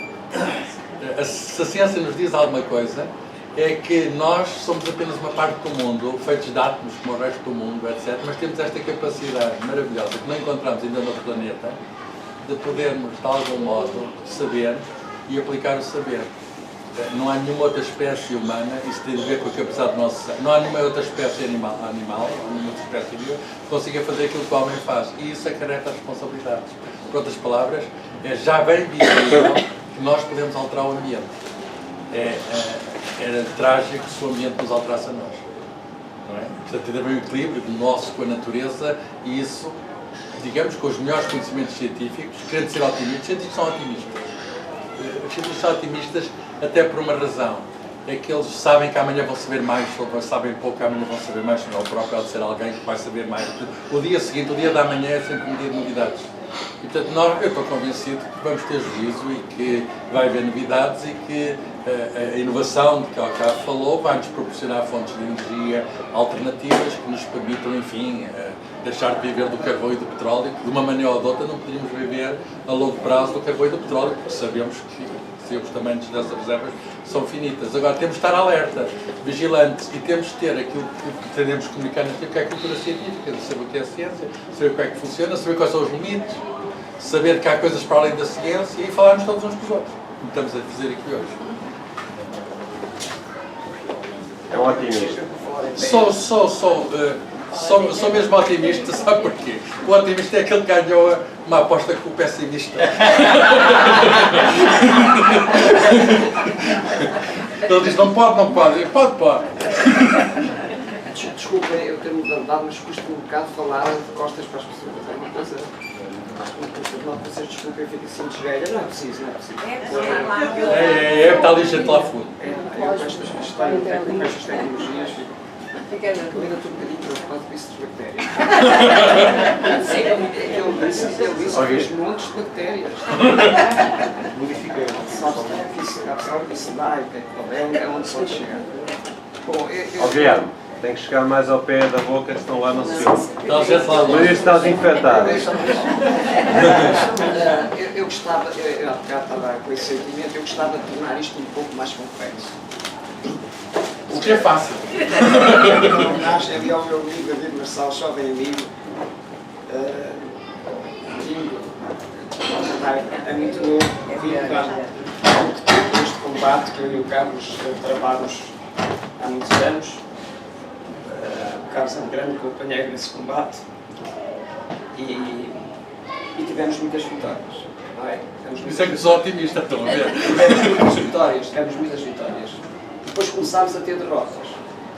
E hoje somos de alguma maneira não derrotados, porque só há vencido quem deixa de lutar, mas temos começado a perder esta guerra que aliás perdeu um elemento fundamental que era o José Maria de Gago e também tem muito a ver com este projeto de Agadir, este projeto de facto um pouco louco, que eu, com uma preocupação que trazia desde Leiria, desde a adolescência aqui na Leiria, meti-me nele, sequenciado por alguns amigos prudentes, certo? Não vais conseguir sobreviver 2 meses a publicar esses livros.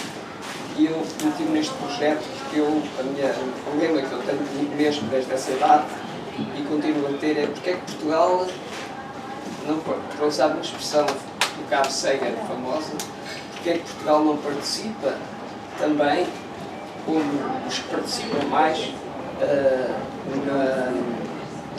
no conhecimento que é o destino do homem.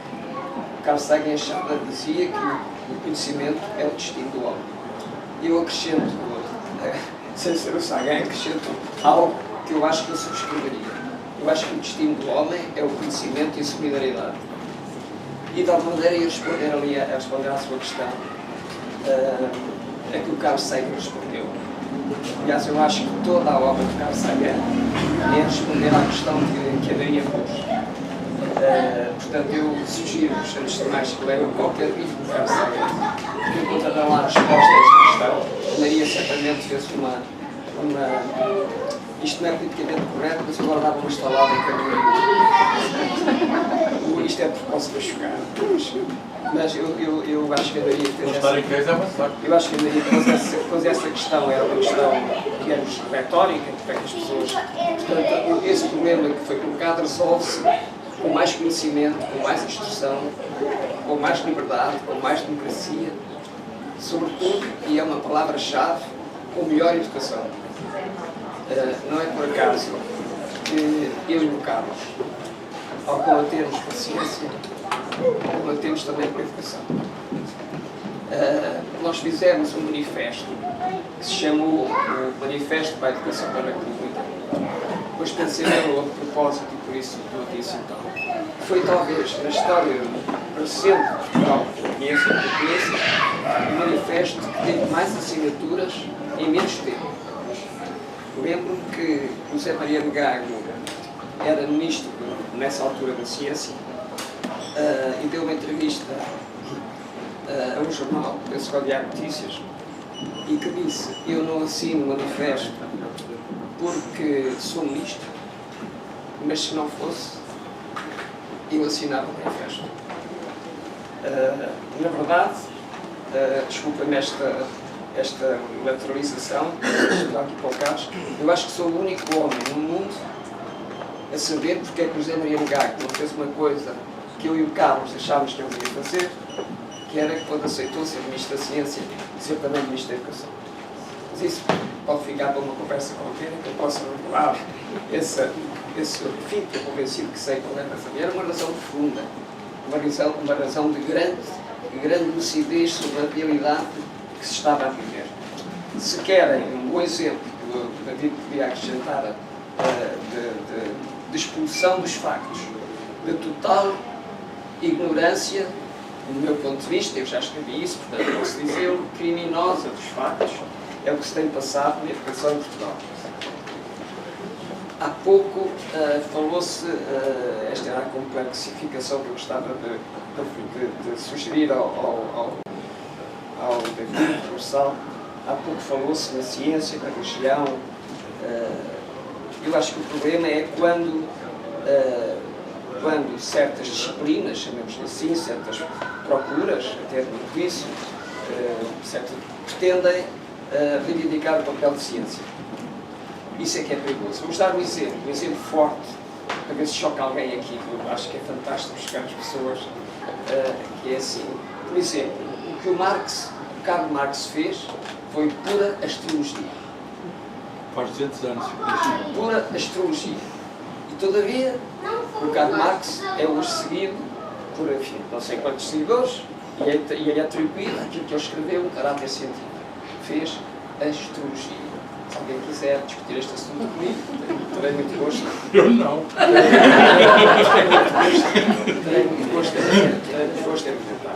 Agora, só para terminar e para dizer um pouco, sempre que o Carlos diz, sempre que eu digo uma coisa, e não era bem isso que eu devia dizer, o Carlos disse: olha, tu devias ter dito, era assim, e era. Não, é assim, vice-versa. Quando o Carlos diz qualquer coisa, eu digo: Carlos, não devias ter dito exatamente isso.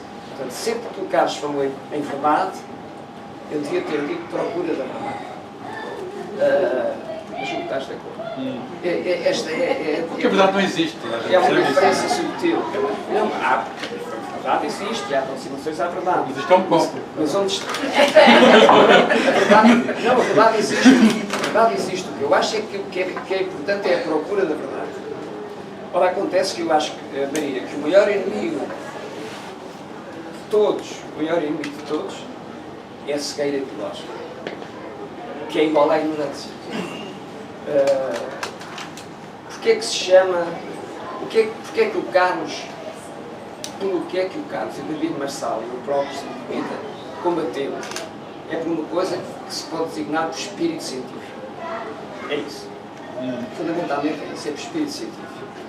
E o que é o espírito científico? O Carl Sagan fez, na minha opinião, e se calhar para muita gente, deu a melhor definição de espírito científico. É o máximo de abertura perante todas as ideias novas e velhas e o máximo de rigor crítico na análise de todas elas. Ele depois dizia uma piada que era, bom, temos que ter o cérebro aberto, mas também não tão aberto que os melhores caiam. Então, isto é uma atitude que nós veiculamos muito com exemplos da ciência, da cultura científica, mas isto é uma atitude que não é exclusiva da ciência.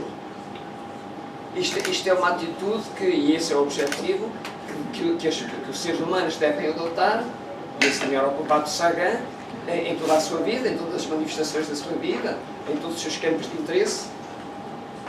Estão a ver? Então, porquê é que se chama, isto podia-se chamar, em vez de espírito científico, podia-se chamar espírito da procura da verdade, ou espírito dos factos. Porquê é que se chama espírito, estou quase a terminar, porquê é que se chama espírito científico, porquê é que se escreve esse nome?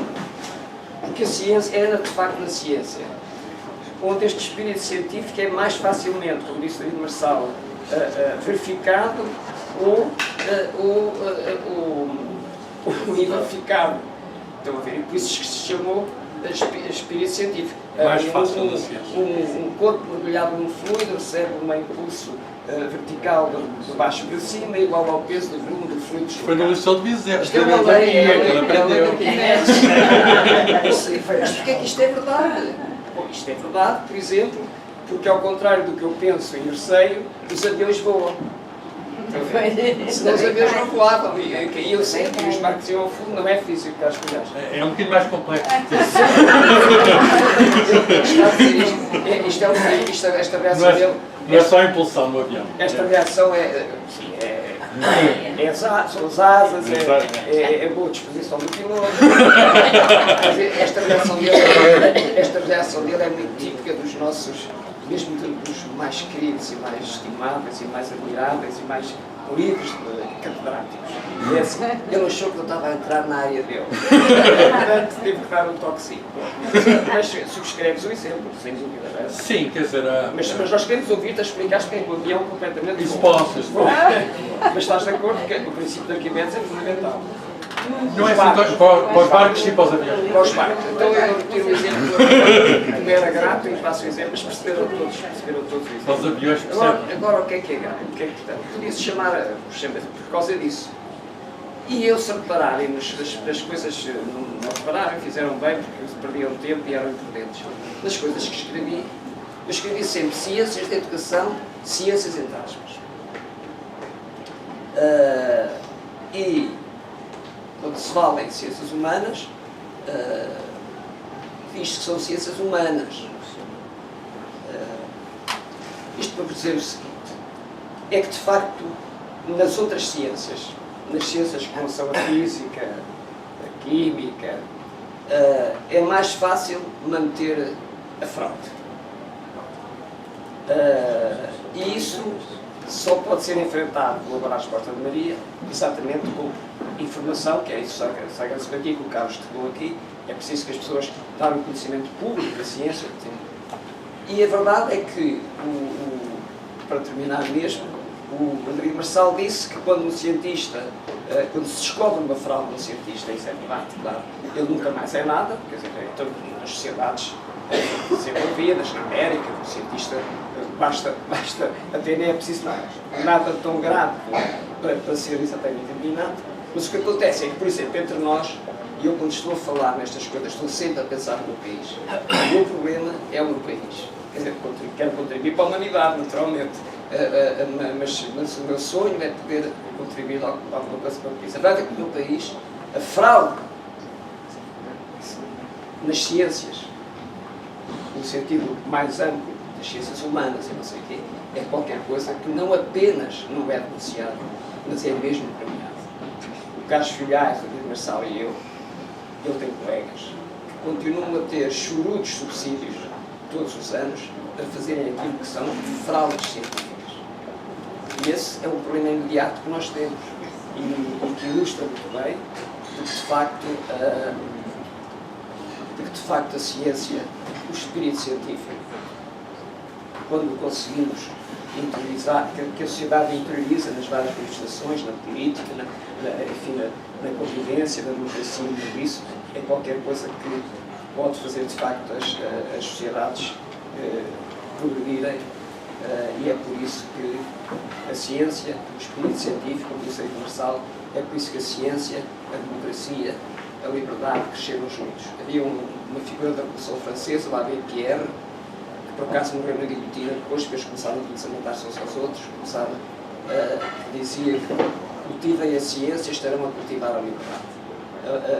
Eu queria dizer o espírito científico. O espírito científico alimenta-se da liberdade e, por outro lado, a liberdade alimenta o espírito científico. Obrigado. Muito bem. O Guilherme diz sempre melhor as coisas que nós dizemos. Nós gostaríamos de saber dizer como ele, mas ele meteu-se comigo por causa do Arquimedes, de modo que se me permitem 2 minutos só para o Arquimedes. Sabe? Agora é ciência pura e dura. Ou antes, não dura muito, são só 2 minutos. Eu gosto de física. O Arquimedes um dia estava dentro da banheira e reparou, ele era assim um bocadinho pesadote, como eu, mas reparou que estava a flutuar. E dizem que, enfim, perdeu a vergonha e que saiu a correr pelas ruas da cidade a dizer eureka, eureka. As senhoras todas impressionadas a ver um homem nu que tinha. Ora bem, o que é que ele tinha descoberto? Ele tinha descoberto que, com certeza, ele é pesado, a terra atrai, não é? Para qualquer um de nós, mas se ele estava a flutuar é porque havia uma força contrária, que nós chamamos de força de Arquimedes, ou impulsão, que só põe ao peso e as duas anulam-se. Uma mais a outra dá 0 e não havendo força, tanto parado continua parado. E eu vou fazer aqui, faz conta que isto é o Arquimedes. O Arquimedes é uma tampa e aqui estão a ver o Arquimedes na banheira. A diferença para o Arquimedes é que a tampa não vai fugir por aí nua. Isto não é devido a pratos especiais de água do Luso. Isto é uma coisa, é para perceberem o que é a ciência. Isto não mudou desde o Arquimedes. E não mudou hoje. E o Guilherme falou do problema da educação. O nosso problema da educação é estas coisas não serem feitas logo aos 4 anos do jardim de infância.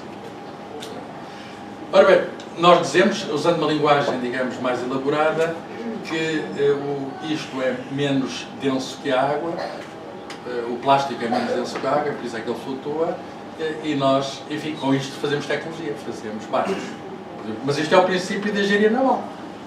Está aqui já o princípio, é ciência, mas é o princípio da engenharia naval. Agora, se pegarmos nisto, eu vou tirar, porque isto é experimentação... Depois não bebas água, és muito distraído. Precisa de um copo, se calhar. Não, eu preciso tirar a tampa, mas não há nada que tirar a tampa. Portanto, vou beber esta água. Se calhar está cheia das bactérias dele. Se deixarmos cair, cai, apesar de haver aqui uma espécie de um outro meio, um fluido, que é o ar. Porquê? Porque isto é mais denso que o ar. E, portanto, há, no entanto, uma força de Arquimedes também aqui. Por outras palavras, aqui, sabem a lei de Arquimedes, não é? Já foi dito, ele é filósofo, sabe. A força de impulsão é o peso do volume de fluido deslocado. Portanto, aqui há também um volume de ar deslocado e há uma força de impulsão, que é que não compensa o peso. Portanto, o que é que acontece num balão? No balão põe-se ar quente, que é menos denso que o ar, ou melhor ainda hidrogênio, que é o ar mais leve. Isso foi feito no século XVIII, as primeiras demonstrações. Aliás, o protótipo é português, foi o padre Bartolomeu de Guzmão. Português quer dizer brasileiro. Mas estava aqui em Portugal quando propôs isso ao rei João V. Ele disse que era possível fazer, tinha uma coisa grande, não é? Muito ar, para o peso daquilo equilibrar o peso do objeto. E os balões flutuam pela mesma razão que esta rolha flutua. E pode-se também no jardim de escola explicar com o balão. E até repara, se sopra no balão é dióxido de carbono, que é mais denso que o ar. Existe dióxido de carbono no ar, mas o dióxido de carbono é mais denso que o ar e o balão cai. Mas se puser hélio, por exemplo, o balão já flutua. Os aviões é um bocadinho diferente. Só que, como é evidente, o avião é mais pesado que o ar. As ligas dos aviões, as ligas de metal são feitas alemãs, que ele cairia se não fosse... O que é que acontece? É o movimento. É o movimento. É uma folha, se acha hoje. Isto foi tudo combinado. Mas eu consegui impressionar-te isto do princípio. É um movimento. Se eu tiver aqui uma folha e fizer aqui por baixo, ou até por cima, repare, eu estou a soprar por cima, estou a causar uma corrente de ar, modifica a pressão e cria-se uma diferença de pressões. Repare, é por isso que os aviões voam. E isto também se pode fazer no jardim de infância. Por outras palavras, é aí que se começa a perder o medo de andar de avião.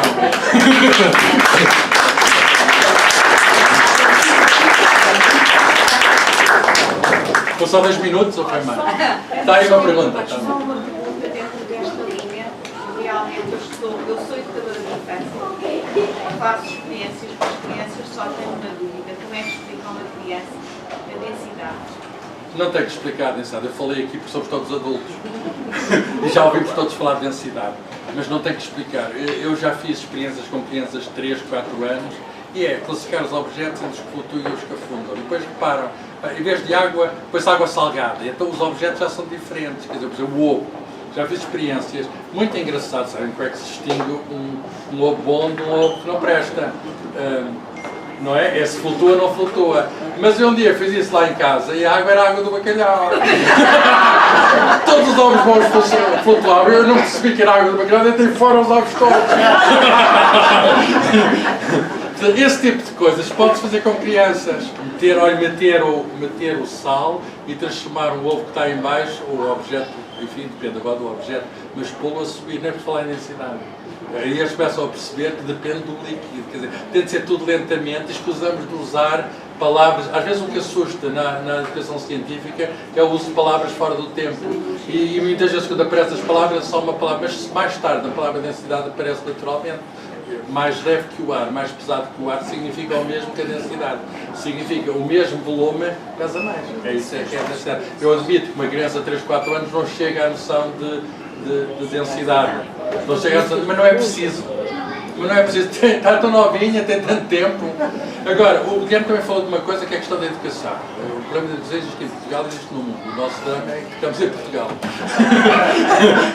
Mas nós também temos aqui no nosso livro a banha da cobra na educação e há muita gente também a vender coisas que dizem que funcionam e não funcionam.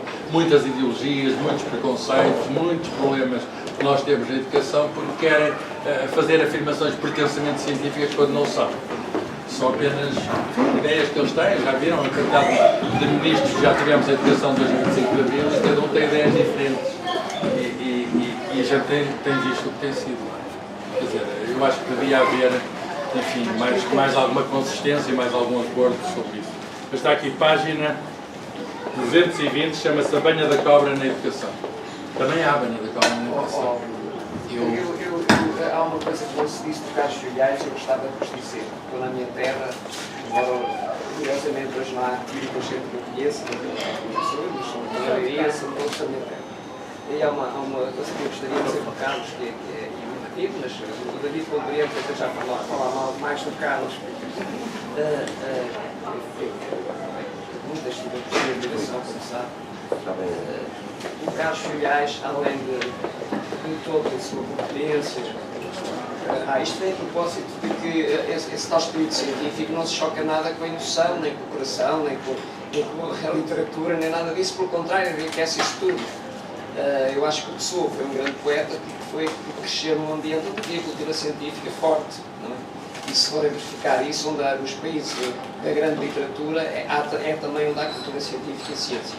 Mas o Carlos, portanto, isto que eu quero dizer com isto é o seguinte, é que o Carlos, além de tudo o que vê, que ele é, que ele mostra, o Carlos é uma pessoa com um coração extraordinário e é um homem apaixonado. E é um homem que se dá às coisas, aos amigos e às suas causas, até à exaustão. E eu queria dizer isso aqui hoje e agradecer-te como cidadão e companheiro o que tu tens feito. Um dia o Carlos teve que ir ao médico por causa do coração. Uma situação que o não é o Salvador Sobral. Que o preocupou, e essa altura o médico disse-lhe, eu agora vou fazer aqui um bocadinho por cumprir, o médico disse-lhe que o senhor tem um coração muito grande, E o Carlos, que é também um indivíduo com um humor fantástico, e acho que foi isso que aproximou também, o David também tem cara, sim, isso eu já sabia, porque eu tenho um amigo que me diz isso, que é o Guilherme Valente.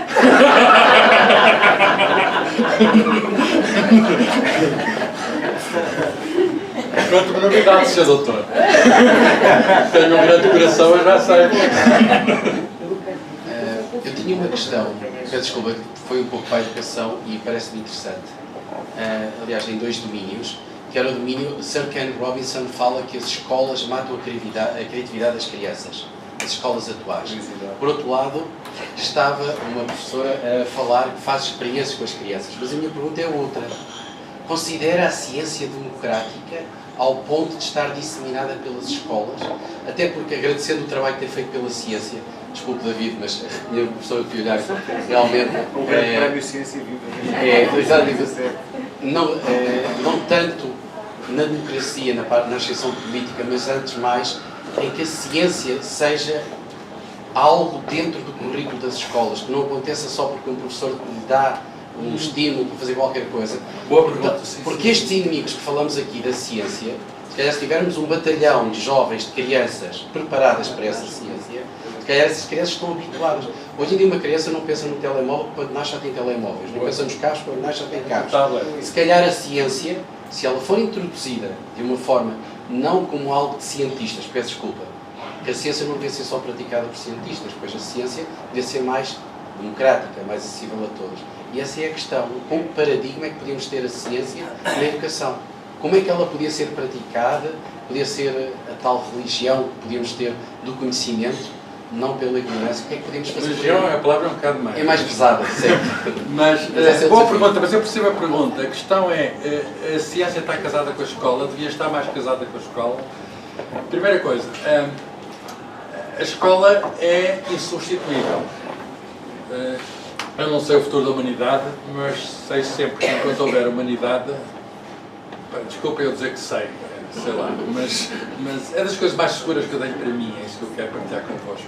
Enquanto houver humanidade, haverá escola, no sentido em que foi a instituição que é muito antiga, remonta à Grécia, e é a instituição que foi inventada pela humanidade para de algum modo assegurar o seu futuro, porque o que é que faz a escola? Pensemos bem. A escola o que faz é resumir, condensar o património vasto da humanidade, não apenas da ciência, mas de vários variados campos, e oferecer aquilo às crianças. Eles nem percebem que estão ali a receber de prenda, digamos, tudo aquilo que a humanidade... Eles já receberam de prenda os géneros dos pais, a educação dos pais, etc. Mas ali estão a receber, digamos, o conhecimento e a maneira de chegar ao conhecimento, falando da ciência, podemos falar da arte, podemos falar da aptidão artística, podemos falar de outras coisas, da ética, mas estão ali a receber aquilo da escola. E aquilo é uma coisa que eles têm de receber para entrar na vida. Não chega de maneira nenhuma os genes que têm ou a educação que têm na família. É preciso, até porque as famílias, como sabe, são limitadas. Quer dizer, e portanto, a humanidade tem um património muito vasto. E a escola é o intermediário entre o passado e o futuro. Não se pode ir para o futuro sem passar pela escola. Eu entrei aos 6, não fiz jardim de infância, mas entrei aos 6 anos e saí aos 26, com o doutoramento. 20 anos que contei na escola. Se repararem, o meu tempo de vida agora tenho 61. Portanto, 1/3 da minha idade passei na escola. Não estou a dizer que agora não esteja também na escola, mas como estudante, passei 20 anos da minha vida a estudar. E, portanto, eu não me imagino quem sou se não tivesse passado esses 20 anos. E, com certeza, nem toda a gente tem de estar esse tempo. Mas é preciso, na vida de hoje, ainda mais na vida da amanhã, estou convencido disso, passar um tempo na escola. Quer dizer, não vai ser dispensável. Por exemplo, as tecnologias não vão substituir o professor, os robôs não vão substituir os professores. Há muita gente a querer vender isso porque querem vender os robôs, querem vender os tablets, querem vender as coisas. São os tais vendilhões. São os tais vendilhões, mas não tem nada de científico essas coisas. Porquê? Porque a pedagogia envolve sentimentos, emoções, como sabem todos os professores, não é? Não é uma coisa de... Todos os profetas que anunciaram que com os computadores que íamos passar a aprender automaticamente falharam, porque nós somos humanos e não aprendemos automaticamente. Nós aprendemos pelo exemplo, nós aprendemos pela ação, nós aprendemos... Eu lembro-me dos professores que eu tive, lembro perfeitamente, nunca mais me esqueço. E, portanto, nós somos um bocadinho a cópia deles, no bom sentido. Agora, isto sobre a escola. Agora pergunta-me, e a ciência está a ser corretamente introduzida na escola? Eu já disse que não, este tipo de experiências, estão aqui pessoas que estão... Em alguns sítios fazem, noutros nem tanto, noutros não fazem mesmo. Noutros não fazem mesmo. Por outras palavras, mesmo a escola, que é uma questão democrática, na sociedade democrática, não está a distribuir a ciência democraticamente. é gravíssimo, sabe? Há pouco tempo o professor do técnico, o professor, agora esqueci o nome, Seixas, até comigo aqui no encontro, para discutir estas coisas. Ele tem-se especializado, ele tem feito um trabalho muito importante em várias escolas dar apoio aos cursos, aos professores de física. O professor do técnico, daquele caso, sabes quem é esse? Sim. E ele disse uma coisa que, enfim, de facto é incrível. O Mariano Gago, antes de morrer, deixou todos os laboratórios das escolas secundárias equipados com tudo, os laboratórios, com tudo o que há de melhor. Portanto, os laboratórios têm tudo, mas não têm alunos, nem têm professores. E porquê? Dizia-me este professor. Porque os professores de física, os novos professores de física, porque eu e o Carlos tivemos experiências no liceu ainda, esta coisa que eu sei do Arquimedes é que eu tive um professor notável que nos levava para o laboratório, que não tinha medo do laboratório. E havia preparadores nessa altura dos laboratórios. Havia preparadores no liceu, não sei se porque eu também havia. Pessoas que Havia técnicos. A mim matava o sapo antes de gente. Ver o coração grande do sapo. Alguém matava o sapo por nós com clorofórmio. Nunca mais me esqueci. Esta era a parte da felicidade que eu não queria ver. Mas, portanto, ele dizia, o que acontece é que nos novos cursos de formação de professores não se ensina física. Ele diz que se ensinam os rudimentos nos 2 primeiros anos e depois é só pedagogice. Estão a ver? Portanto, as pessoas não sabem física. Estão nos liceus hoje. Uns sabem, outros não saberão. Não, ele generaliza e ele vai dizer que isto é um problema. Há algumas pessoas que sabem e outras pessoas que não sabem. Portanto, a formação dos professores, com certeza que é fundamental. E isso não está a ser Portanto, há grande desigualdade, há grande igualdade. E, portanto, a diferença, até terminar dizer que a diferença entre países desenvolvidos e não desenvolvidos é que a ciência está mais disseminada nas escolas. E sejamos otimistas. Só temos que olhar para esses bons exemplos e ver como disseminar mais a ciência na escola. Mas eu passava a bola aqui ao David, que tem estado mais calado, porque a escola, sendo essencial, não é tudo. E a questão é como é que nós sabemos da ciência depois de sair da escola. Quer dizer, há os médias, há muitas outras maneiras de ter contato com a escola. Há inquéritos sociológicos que perguntam às pessoas como é que sabem das ciências. Poucos falam da escola. As pessoas falam ou não falam do que está na televisão, do que está na internet, etc. Como é que nós sabemos a ciência? Se a escola falha, há alguma outra maneira de alguma outra maneira? Só 30 segundos, não é 30, 15 segundos. Advogado do diabo, um otimista como o professor já percebi que é, acho que o que tem sido aqui dito, concordo, mas a generalização, como todas, são difíceis. Há muitas escolas onde há clubes de ciência a trabalharem muito bem. Sim, sim. Concordo com o Filipe, não está institucionalizado e não é uma coisa obrigatória, mas por iniciativa de alguns professores, há clubes de ciência nas escolas, e eu conheço desta região, onde há projetos de ciência muito interessantes e com resultados também muito interessantes e que têm aparecido nos jornais e que as pessoas vão receber só esta nota e não anda tudo a dormir. Era o que eu queria dizer. Não, é evidente que há pessoas extraordinárias, há professores que resistem a tudo, tal como há alunos que também têm resistido a tudo. Mas sobre a questão... A transformação direta do jogo que eu disse, eu tenho que responder. Não sou eu que mudei. Isso até tem um nome qualquer, que é a defesa do humor. Bom, sabe, meu querido amigo, quando se quer afirmar alguma coisa e quando se quer vincar alguma coisa e enfrentar aquilo que é essencial, tem que se generalizar. O não generalizar é passar pela vinha, é fazer como um cão a passar pela vinha vidimada, quer dizer, não para, está a ver? Portanto, temos que fazer algumas generalizações. E aquilo que é importante e que pesa é aquilo que se pode generalizar.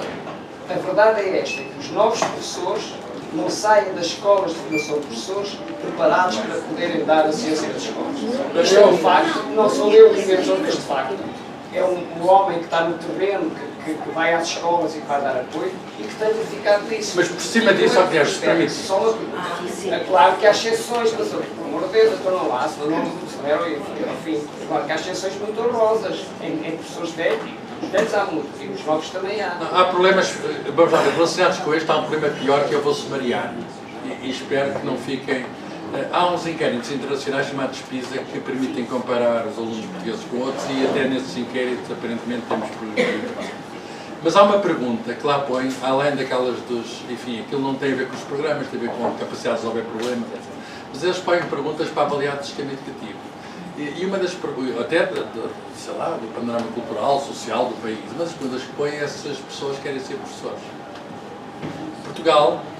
Portugal é dos países do mundo, da OCDE, onde menos alunos dos 15 anos querem ser professores, o que significa que a profissão está desprestigiada, está desvalorizada e, evidentemente, isto é uma desvalorização, um desprestígio da escola, não é? Porque professores de escola formam um pacote, não é?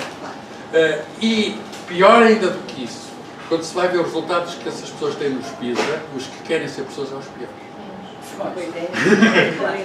Isso espero que complemente aquilo que foi dito.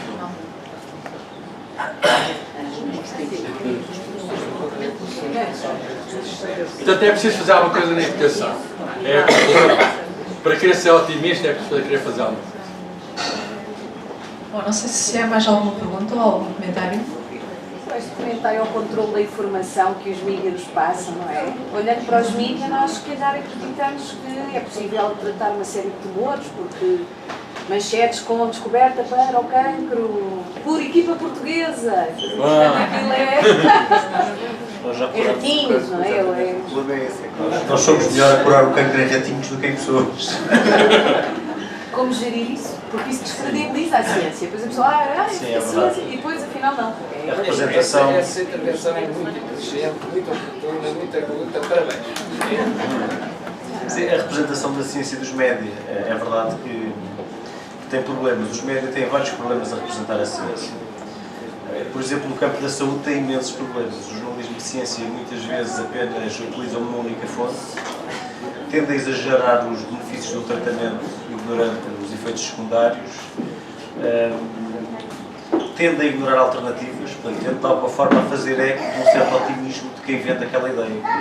Em primeira análise são os próprios cientistas que tentam dizer que aquilo é fantástico e é um problema do jornalismo de saúde. O jornalismo de saúde tende a exagerar os benefícios do tratamento.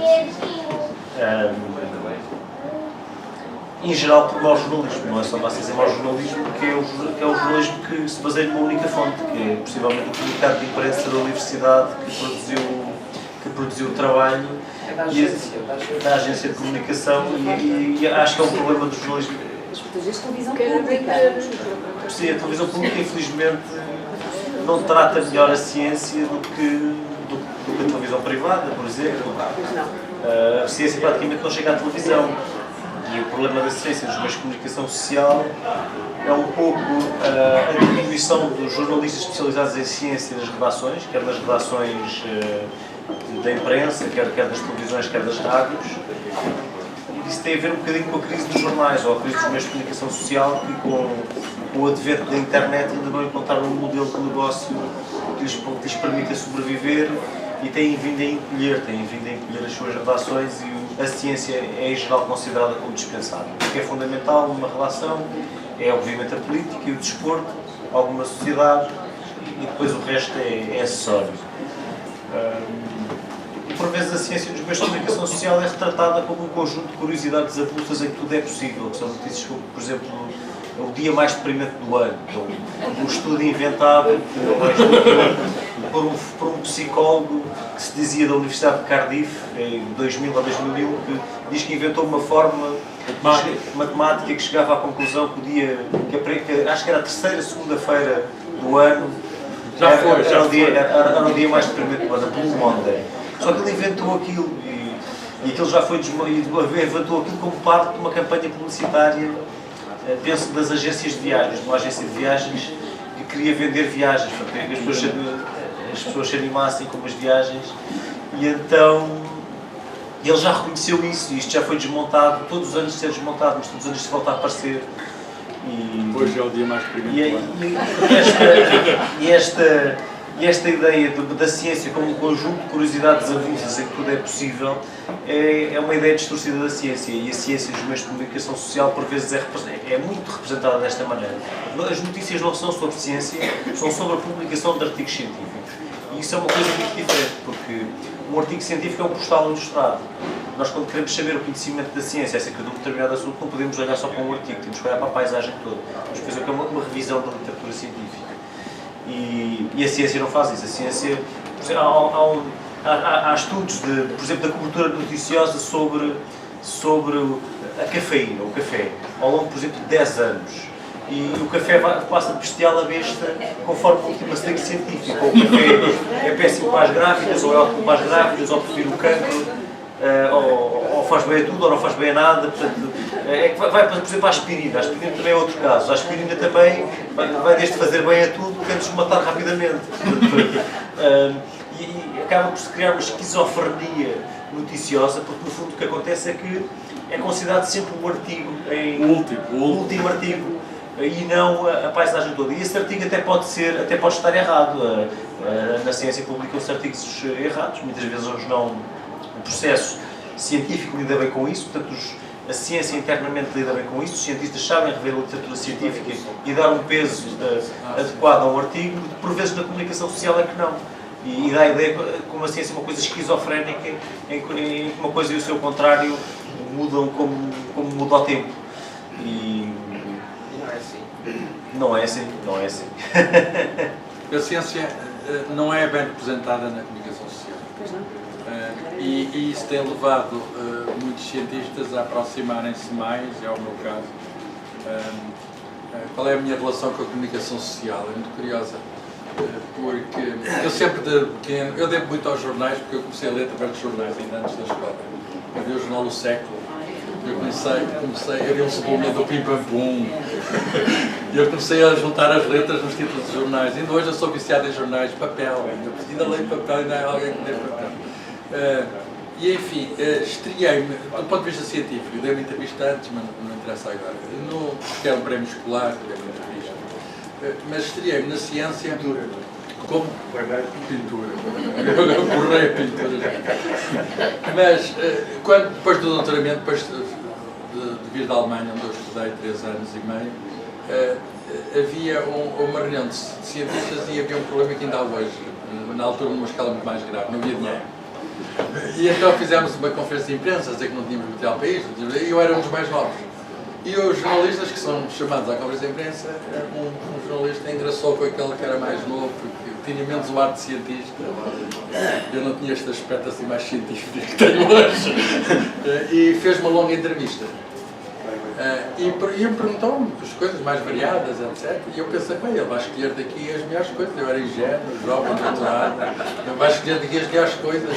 Uma coisa ele vai aproveitar, etc. No jornal, passados uns dias, apareci na capa, eu posso provar isso, eu posso mostrar, se alguém aqui duvida, eu mando já a cópia no Jornal de Notícias, aparecia a minha cara medonha na capa, e o título era Cientista também vê telenovelas.